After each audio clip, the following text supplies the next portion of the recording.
Assalamu alaikum, dear students. Today we will discuss about chloroplast, structure of chloroplast, origin of chloroplast and functions of chloroplast. अॼु असीं chloroplast जो structure, उनजी origin ऐं उनजा functions पढ़ंदासीं. And dear students, ही topic भी मां तव्हांखे सम अकेडमी जे बुक मां पढ़ाईंदुमि. Let's start from structure of chloroplast. First point तव्हां इहा ॾिसो त जेको chloroplast आहे इन जे मथां ॿ membranes आहिनि. हिकु आउटर मेम्ब्रेन आहे एंड डियर स्टूडेंट्स ॿी इनर मेम्ब्रेन आहे. त फर्स्ट पॉइंट कॾहिं बि इहो क्वेश्चन अची वञे the chloroplast is option A single membranous organelle and number 2 double membranous organelle. त जवाबु थींदो डबल मेम्ब्रेनियस. हाणे जेका आउटर मेम्ब्रेन आहे इहा बि लिपिड्स ऐं प्रोटीन जी ठहियलु आहे ऐं जेका इनर मेम्ब्रेन आहे इहा बि लिपिड्स ऐं प्रोटीन जी ठहियलु आहे, जंहिंखे असां शॉर्ट फॉर्म में लिखंदा आहियूं LP, लिपोप्रोटीनियस इन केमिकल कंपोज़िशन. उन खां पोइ अगरि असां क्लोरोप्लास्ट जे अंदरि ॾिसूं त हीउ ॾिसो जेको मां सर्किल करे रहियो आहियां त डियर स्टूडेंट्स जीअं न हिकु सिके जे मथां ॿियो सिको पियो हुजे ऐं उन जे मथां टियों सिको पियो हुजे त हिकिड़ो बंच आहे, हिकिड़ो ग्रुप आहे फोटोसिंथेटिक मेम्ब्रेन जो, like a coin on the coin. इन्हनि फोटोसिंथेटिक मेम्ब्रेन्स खे चइबो आहे थालेक्वाइड्स, जंहिं ते क्लोरोफिल प्रेज़ेंट हूंदी आहे ऐं हिते फोटोसिंथेसिस जो लाइट रिएक्शन थींदो आहे. हाणे पहिरीं पॉइंट इहा लिखियलु आहे, the chloroplast contain membrane sacs called thylakoids. याद रखी छॾियो ही फोटोसिंथेटिक मेम्ब्रेन्स आहिनि, अरेंज्ड तरतीब में आहिनि into stacks. stacks means group, bunch called grana. हाणे यादि रखंदा अगरि मां ही थालेक्वाइड्स जो हिकिड़ो बंच खणा, हिकिड़ो ग्रुप खणा त हिन हिकु ग्रुप खे सिंगुलर में चइबो ग्रेनम. छा चइबो? ग्रेनम. अगरि मां हिकिड़ो ग्रुप खयो थालेक्वाइड्स जो त सिंगुलर में छा चवंदासीं? ग्रेनम. पर डियर स्टूडेंट्स उनखे प्लूरल में छा चवंदासीं? Grana. And number 2, these membranous sacs contain chlorophyll. Thylakoids ते ग्रेनम ते क्लोरोफिल हूंदी आहे and are sites of light dependent reaction, यानी हिते फोटोसिंथेसिस जो लाइट रिएक्शन थींदो आहे. तव्हां ॾिसो हिते बि लिखियलु आहे granum is the site of light reaction. अॼु असीं फोटोसिंथेसिस जे लाइट रिएक्शन खे बि डिस्कस कंदासीं, पर नोट कयो हेठां तव्हांखे हिकिड़ो टर्म लिखियलु मिलंदो स्ट्रोमा. त हिते डियर स्टूडेंट्स लिक्विड मैट्रिक्स हूंदो आहे, इन लिक्विड मैट्रिक्स खे छा चइबो आहे? स्ट्रोमा. ऐं यादि करे छॾियो stroma is the site of dark reaction. त हीउ जेको क्लोरोप्लास्ट आहे इते फोटोसिंथेसिस जा ॿ रिएक्शन थींदा आहिनि. थालेक्वाइड्स ते राइट रिएक्शन थींदो आहे ऐं डियर स्टूडेंट्स स्ट्रोमा ते डार्क रिएक्शन थींदो आहे. हाणे चऊं था असां ओ हिन स्ट्रोमा पार्ट ते, असीं हाणे पढ़ंदासीं स्ट्रोमा पार्ट खे जिते फोटोसिंथेसिस जो डार्क रिएक्शन थींदो आहे.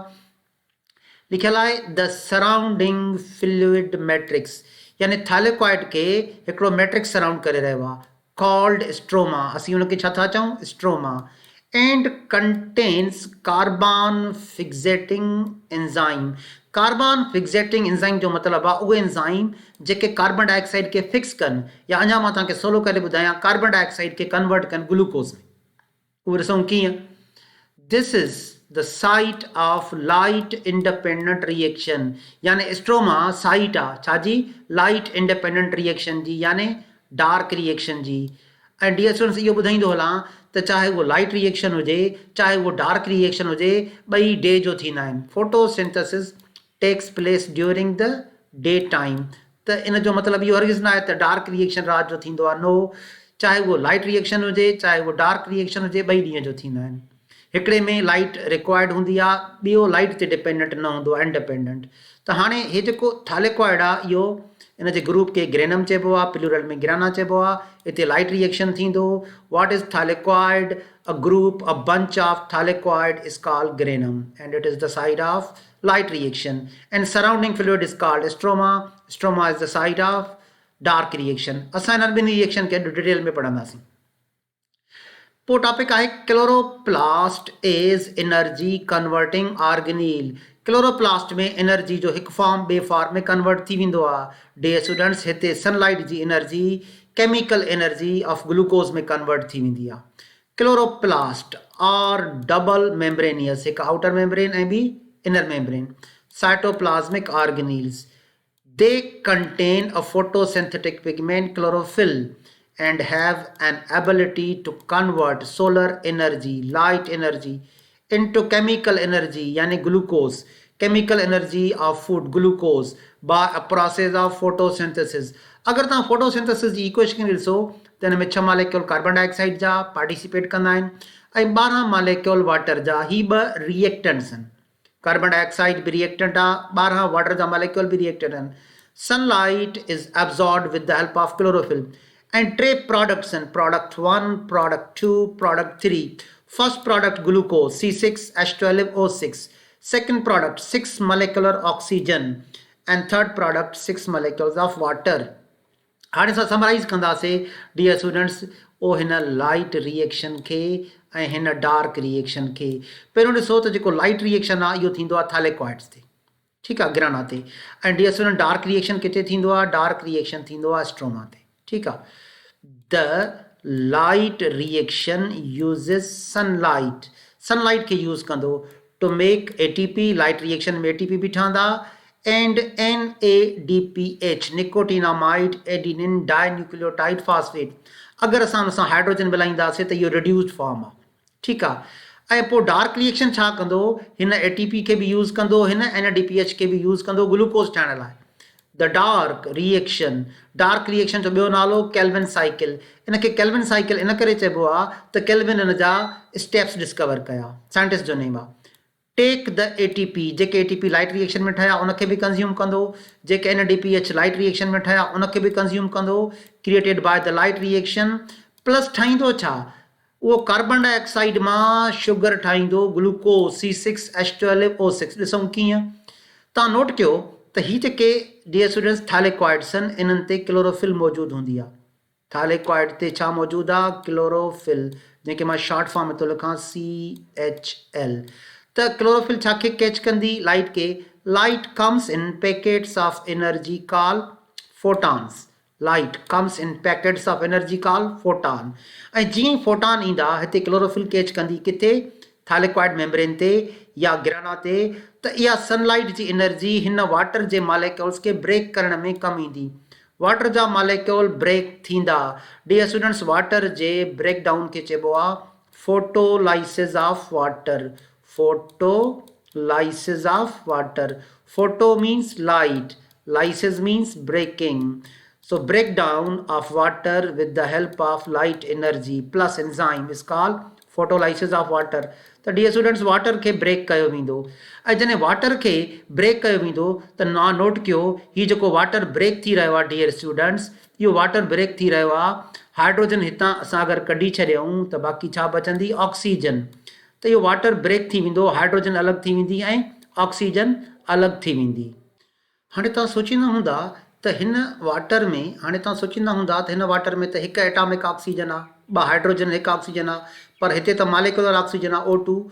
त हक़ीक़त में तव्हांखे ॿुधाईंदो हलां डियर स्टूडेंट्स त हिते फोटोसिंथेसिस में हिकु वाटर यूज़ ई न थींदो आहे, 12 वाटर जा मालिक्यूल यूज़ थींदा आहिनि। ऐं जॾहिं असां 12 वाटर खे ब्रेक कंदासीं त उसमें असांखे 6 मालिक्यूलर ऑक्सीजन मिलंदा। त हिते 6 मालिक्यूलर ऑक्सीजन मिलंदा। हिनखे मां तव्हांखे इक्वेशन बैलेंस करे ॾींदुमि। ऐं डार्क रिएक्शन में कार्बन डाइऑक्साइड हिसो वठंदा आहिनि, पर ॿुधाए छॾियां हिकु कार्बन डाइऑक्साइड न, 6 कार्बन डाइऑक्साइड जा मालिक्यूल हिसो वठंदा आहिनि।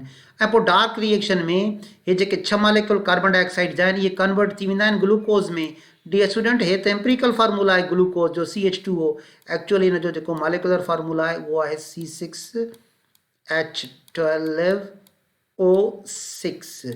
त हिते जेका शुगर ठहंदी उहो ग्लूकोज हूंदो। त हाणे यादि रखंदा त जेके 2 रिएक्टेंट्स आहिनि, हिकु लाइट रिएक्शन में हिकु वाटर न, 12 वाटर जा मालिक्यूल हिसो वठंदा।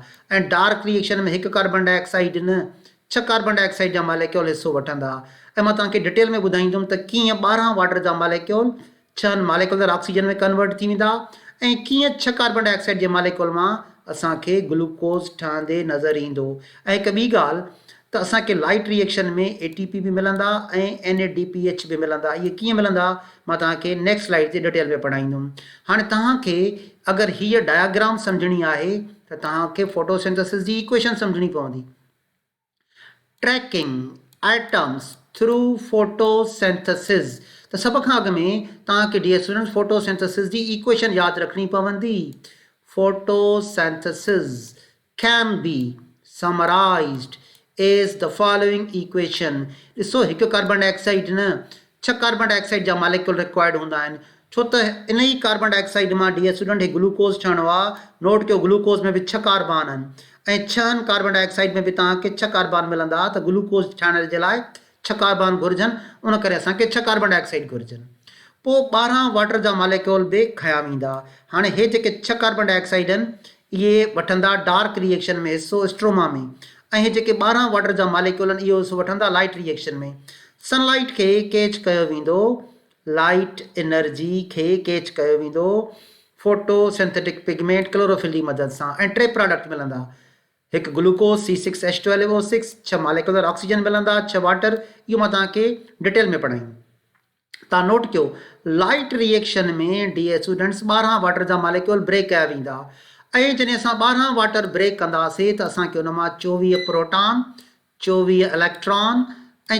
6 मालिक्यूलर ऑक्सीजन मिलंदा हाणे तव्हां सोचींदा हूंदा त इहो कीअं 12 वाटर मां 24 प्रोटॉन 24 इलेक्ट्रॉन ऐं 6 मालिक्यूलर ऑक्सीजन कीअं मिलंदा तव्हां नोट कयो फर्ज़ कयो ही मूं वटि हिकिड़ो वाटर जो मालिक्यूल आहे H2O अगरि मां हिनखे ब्रेक थो कयां फोटोलाइसिस ऑफ वाटर में त मूंखे मिलंदा 2 प्रोटॉन प्लस 2 इलेक्ट्रॉन ऐं सिर्फ़ु हिकु एटॉमिक ऑक्सीजन हीअ एटॉमिक ऑक्सीजन आहे मालिक्यूलर ऑक्सीजन न आहे त असांखे हिकु वाटर मां छा मिलिया 2 प्रोटॉन 2 इलेक्ट्रॉन ऐं हिकु एटॉमिक ऑक्सीजन ऐं मां ॿियो वाटर बि ब्रेक करे रहियो आहियां हीअ ॿिए वाटर खे बि मां ब्रेक कयो 2 प्रोटॉन मिलिया 2 इलेक्ट्रॉन मिलिया ऐं हिकु एटॉमिक ऑक्सीजन हाणे डियर स्टूडेंट्स तव्हां काउंट कयो जॾहिं मां 2 वाटर जा मालिक्यूल ब्रेक कया 2H2O ठीकु आहे त मूंखे मिलंदा 4 प्रोटॉन हे 2 प्रोटॉन ही वारा 2 वारा ही त मूंखे छा मिलिया 4 प्रोटॉन ठीकु आहे प्लस मूंखे मिलंदा 4 इलेक्ट्रॉन 2 हितां ऐं 2 हितां ठीकु आहे 4 इलेक्ट्रॉन ऐं हाणे जॾहिं मां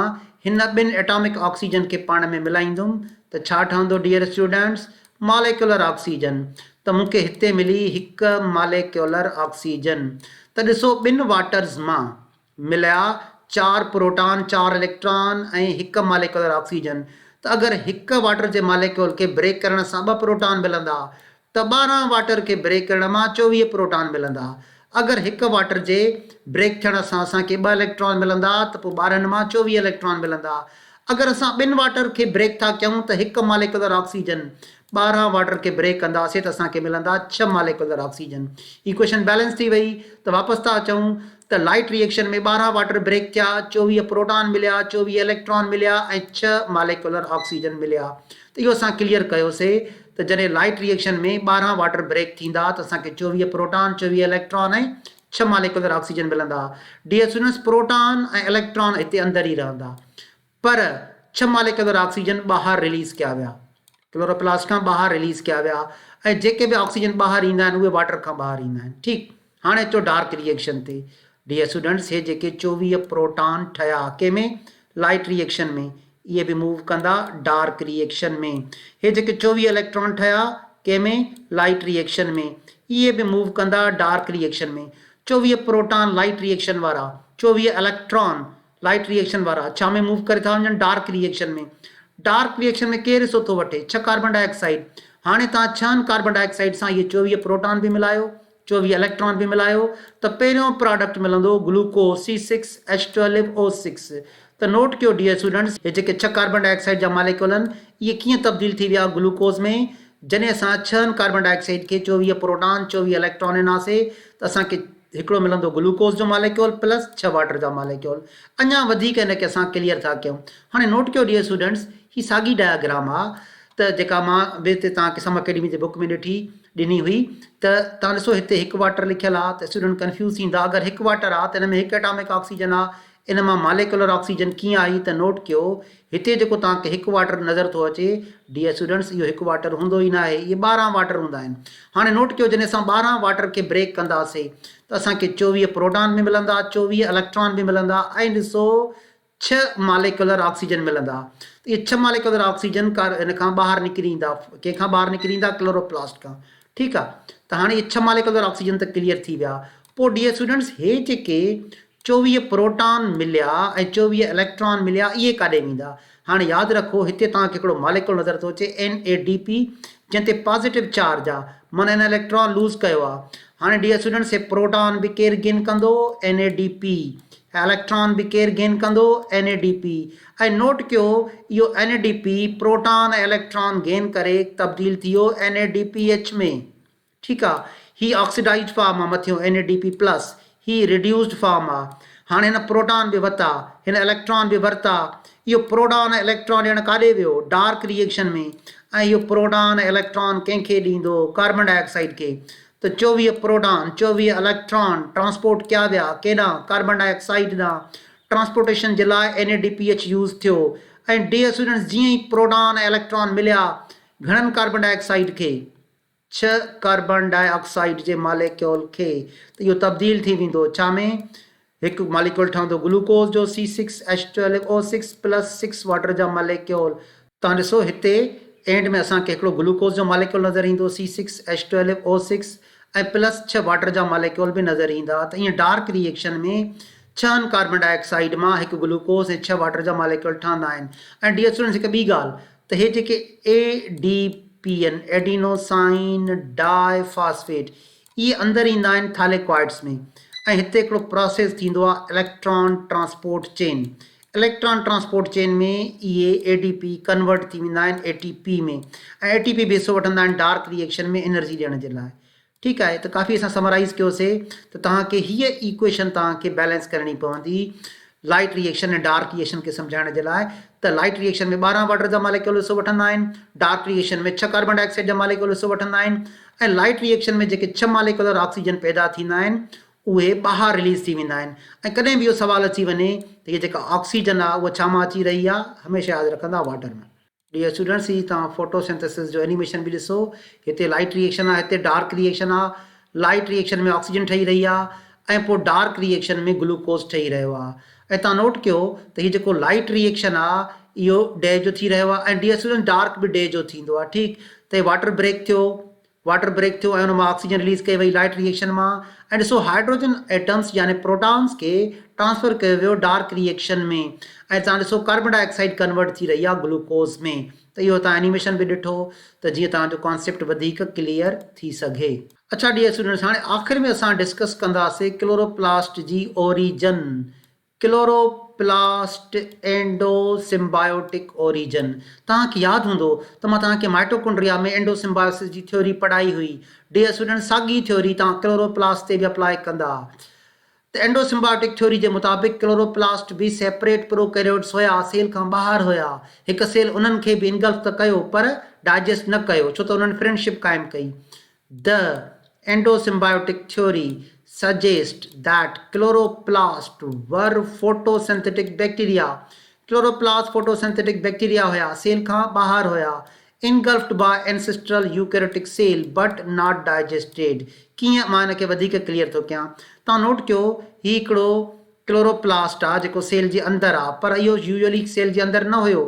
तव्हां नोट कयो, हिते लिखियलु आहे इहो फोटोसिंथेटिक बैक्टीरिया हुयो। ऐं नोट कयो सेल खां ॿाहिरि हुयो, हिते नोट कयो सेल खां ॿाहिरि हुयो। हिकु सेल इन क्लोरोप्लास्ट खे इनगल्फ कयो। हाणे हिन सेल क्लोरोप्लास्ट खे इनगल्फ कयो हिन सेल, पर डाइजेस्ट न कयो, छो त हिन एंडोसिम्बायोसिस इस्टेब्लिश कई ऐं सेल जे लाइ फोटोसिंथेसिस स्टार्ट करे छॾी ऐं उन जे लाइ ग्लूकोज ठाहिणु शुरू करे छॾियो। ऐं इन थ्योरी में ॾिसो त हिते लिखियलु आहे aerobic bacteria, mitochondria aerobic bacteria हुया, सेल खां ॿाहिरि हुया। हिन सेल माइटोकॉन्ड्रिया खे इनगल्फ कयो पर डाइजेस्ट न कयो। ऐं हिन सेल त ॿिन्ही खे इनगल्फ कयो, माइटोकॉन्ड्रिया खे बि ऐं क्लोरोप्लास्ट खे, ॿिन्ही खे इनगल्फ न कयो।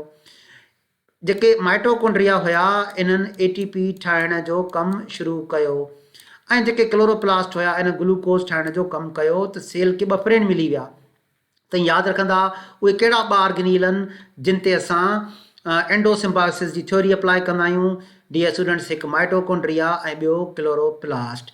डियर स्टूडेंट्स, आख़िरी पॉइंट नोट कंदा, chloroplast are semi autonomous bodies. Mitochondria वांगुरु ही बि सेमी ऑटोनॉमस बॉडीज़ आहिनि। As they contain their own DNA, own RNA and ribosome. तव्हां नोट कयो त क्लोरोप्लास्ट वटि बि पंहिंजा राइबोसोम्स आहिनि, क्लोरोप्लास्ट वटि बि पंहिंजो DNA आहे, ऐं इन खां अलावा हिननि वटि पंहिंजो RNA बि हूंदो आहे, जंहिंजे करे माइटोकॉन्ड्रिया वांगुरु ही बि सेमी ऑटोनॉमस बॉडीज़ आहिनि। Thank you dear students.